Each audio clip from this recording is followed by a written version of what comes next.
Morning, everybody, and we've made it through to Friday. Doesn't feel like a short week, does it? It was one of the things that I know when some people say, "Oh, thank God for that, it's only a short week." I always feel that it doesn't matter if it's a short week or not. I end up trying to fit 7 days in 4, so it's part of my being, I think, and it's obviously an area that I need to really work on.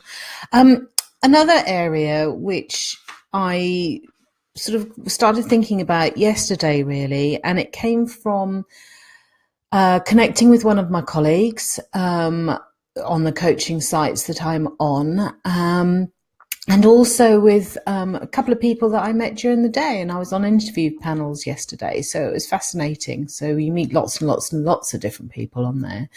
So today it's about making a difference to just one person. Now, that one person is you, please, if you would. So it's that moment when it's probably the most uncomfortable part of what we ever do, and that's actually focusing on ourselves. So this is very much about compassion, and it's self-compassion. It's an art of expressing warmth and understanding to yourself. This is not about forgiveness, and for some reason forgiveness for a lot of people, it's almost an impossibility. So this is not a treat. This is not just a giveaway and a whitewash. This is very much about showing yourself some warmth and compassion and understanding. The reason why I've chosen it is because a lot of people out there are mums, dads, partners, colleagues, friends. And as much as we want to do our best for these people without doing it for ourselves, I can guarantee you your capacity to show warmth and empathy and compassion to somebody else is limited. So I thought it would be a really nice treat, really. It's a little bit of a weekend thing, so at least when you're going out and about, you can think about this. And one of the reasons why is that I became interested is one of my favourite subjects is neuroscience. And the neuroscience has actually started looking at the effects of our environment on our ability to offer ourselves that compassion.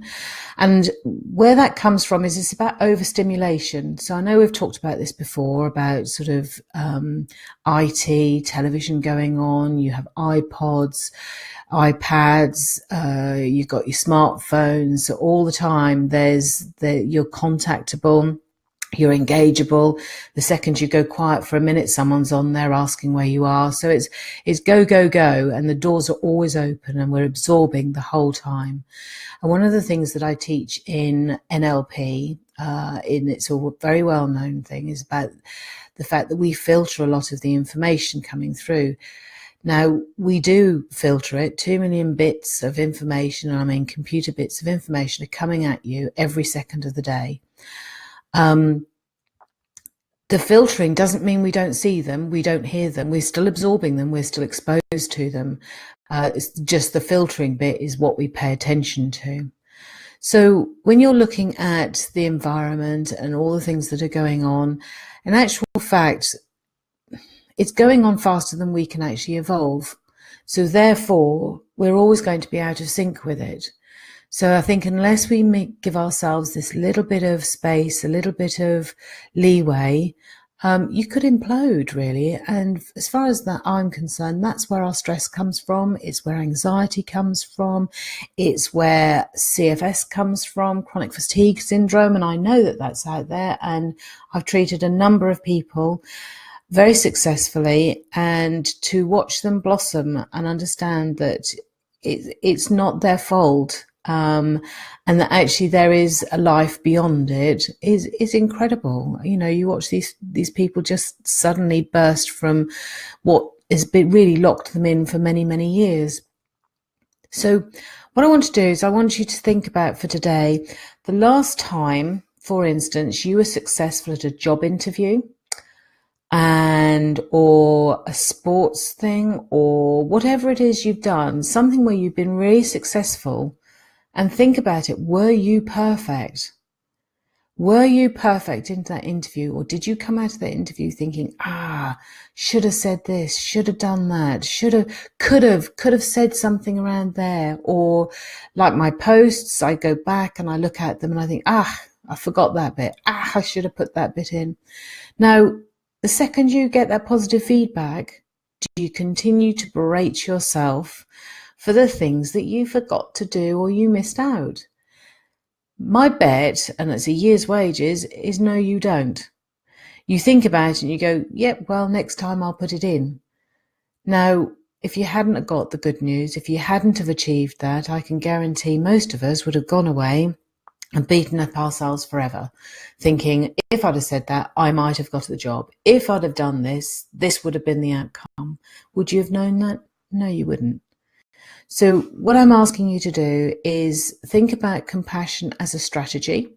So by remembering what you did and letting go of those things that you could let go of because it was successful, because you got the outcome you wanted, I want you to employ that today, and for every day, really. I want you to develop a friend inside your head, rather than negative Ninny, who's always nagging at you. Have a friend, name them. I don't care if it's male, female, animal, doesn't matter. Have a friend that you can actually tap into and say, well, what do you think? See if you can't encourage yourself to talk slightly differently and allow yourself that compassion, to show yourself that warmth. And actually start saying to yourself, it's okay. I'm okay. And if you think about it, I'm possible is just impossible with the apostrophe. So if it's impossible, you definitely are possible.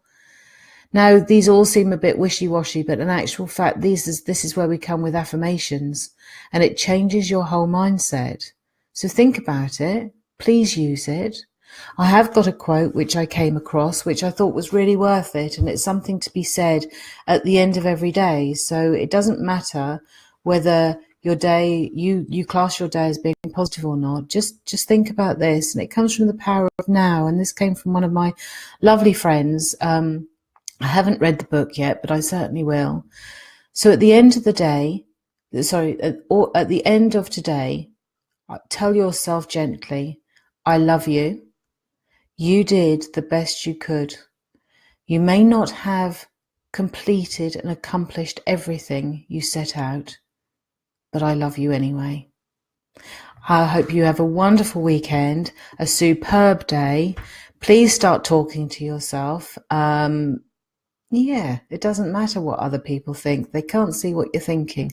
So have a great day. Have a wonderful weekend, and I'll see you on Monday. Bye-bye.